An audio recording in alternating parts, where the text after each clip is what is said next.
Welcome everyone back to another video on the channel. This week, St Kilda is kicking off their season against the Crows on the Sunday.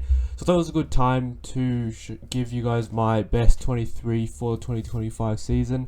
So this lineup will exclude all injuries. It will exclude unavailability, whatever. It will just be purely the best lineup, in my opinion, out of the squad of 45 that we currently have. So let's just get straight into it. So we're back on the Zero Hanger website. If you haven't used this to select your own lineup, make sure to do so because it's a pretty fun exercise. So I guess we'll start from defence. I think this is pretty settled in terms of the fullback line. Dougal Howard, Callum Wilkie and Jimmy Webster, three very experienced guys who will be crucial to the development of the players further up the ground. Wilkie is an absolute jet, so he stays in. Howard is one who I think will try and phase out over the next 2 years, but for now I think he's still a very important member of our defence. Webster might have a bit of a shorter expiry date, but I still think he's clearly the best player for that position. We don't really have a like-for-like replacement, so it might take a while to replace him, but yeah, I do think these two guys won't be here for long term, so we will have to find replacements in the future. But for now, they're pretty solid. And on the half-back line, we've got Wanganeen Miller and Jack Sinclair, if I can... Yep. They're pretty much locks on the half-back line. I think Sinclair will play predominantly half-back this year rather than a bit more midfield time last year. I just don't think we need him in the middle as much as we need him in defence when we have McRae now, and Clark should be at full fitness, and Filippo hopefully back soon, and Garcia also showing significant improvement. We'll leave centre half back open for now because that is a bit debatable, but I'll go with the experienced duo of Mason Wood and Bradley Hill on the wings. So I think these two guys have pretty good longevity. Wood probably is the one that might get phased out a bit earlier. So we'll just have to see how that plays out, but he still has a 3-year deal, so I wouldn't expect to see him out of the best 23 soon, but we might see him get rest, because Liam O'Connell really impressed during pre-season. I think his game against Carlton when he played on the wing was really good, and then he obviously got moved back against Port Adelaide when Jimmy Webster was ruled out with concussion. But yeah, Liam O'Connell, his tank is probably just as good as Wood, and he showed that he's got that attacking now. It's kicking 2 goals and also supported the defence quite well. Probably still needs to work a bit more on that defensive craft, and when he has to man a guy, he needs to do a bit better in that, but definitely very good signs for the Irishman. So yeah, Wood does have a bit of competition now for that tall winger spot. In the centre, Jack Steele I think is pretty much locked in there. He might be freed a bit more up with McRae, but he also might play a bit more defensive and accountable depending on what Ross wants to do with the midfield setup.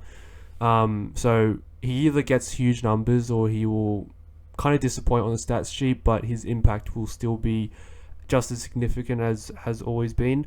Marshall in the ruck, I think he will solo ruck this year, well, at least early this year for now, and because I don't have faith in that Boyd and Marshall duo as long as King and Sharman are also still in the team, because that's just too much immobility and our forward pressure would suffer a lot, and forward pressure is so crucial in the modern game. As soon as you lose that part of your game, you just concede goals like it's nothing from the half-back line, opposition half-back line, and they just rebound extremely quickly. So to have enough mobility to restrict that is really important. I don't think that's possible with all 4 of those guys in the team. To finish off the midfield, we've got Jack McRae and Mateus Filippo. I don't think Filippo will start too many centre bounces this year, but he'll get to a lot of stoppages, and I guess this lineup is just to indicate how our midfield might set up.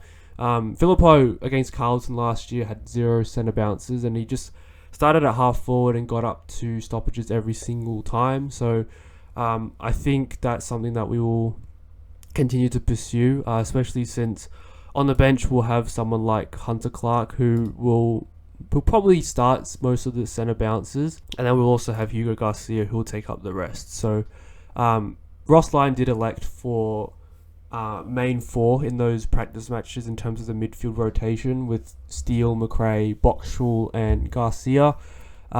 He was very strict on that, like literally no one else rolled through the midfield apart from the ruckman. So it seems like he wants to stick with a very strict formula and try not to be too experimental, at least until someone like Filippo returns, and he'll get a bit more centre bounce attendances for his dynamicism. So 5 guys to the midfield I think is a sensible amount. We'll move on to the half forward line. So these guys are going to have big tanks to support the defence, and Wilson and Henry are the types to do that. Henry might take a bit more time to come into this role. It might be Hall in the short term, and Henry might play a bit deeper as well because he's had that injury for so long. But I think in the best case scenario, assuming full fitness, Wilson is definitely a lock for this position, and then Henry also getting higher up the ground too.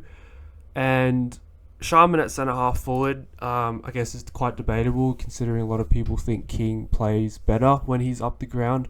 I think for now he's just a stay-at-home forward, power forward. We'll just have to back him in for now. If it doesn't work, then obviously move him up the ground. But after his big pre-season, obviously he was interrupted by injury a little bit, but he was doing extremely well prior to that point. So I still have faith that he can be that powerful forward. Jack Higgins lock for forward pocket, Max King as I mentioned as a full forward, and then Mitch Owens as the third tall / ruck. I think we will try to get Owens out of that second ruck position because it's just not efficient. It's not a good use of him. You know, someone like a Kilda hopefully makes his claim to be best 23 by mid-season or something like that. Because Owens in the ruck is just a tough watch. Like seeing him getting destroyed by those big ruckmen, and him not really winning any hitouts, and our midfield getting thrashed. It's just not ideal in any case. So we'll just have to find a way to fit a tall in. So we've got 2 midfielders already on the bench, so we do need a 7th defender, and Angus Hastie has really impressed me over the pre-season. I think he's going to get first dibs at that half-back position or 7th defender position. Liam Stocker is the other option with his leadership and his experience, but I think Hastie has shown enough with his balance between defence and offence to get that opportunity come round 1. I do think he's in our best team because he has that really good balance. He's a lot better than Bonner, I think. Lot better defensively, and has a bit more run and carry rather than precision kicking. So yeah, I was very pleased with Hastie's game or games over the preseason. So in my opinion, he gets that first dibs. We do need a small forward here, so Dan Butler for now is still a lock. His forward pressure is too valuable to be excluded from the squad, but hopefully Max Hall is someone who can step up.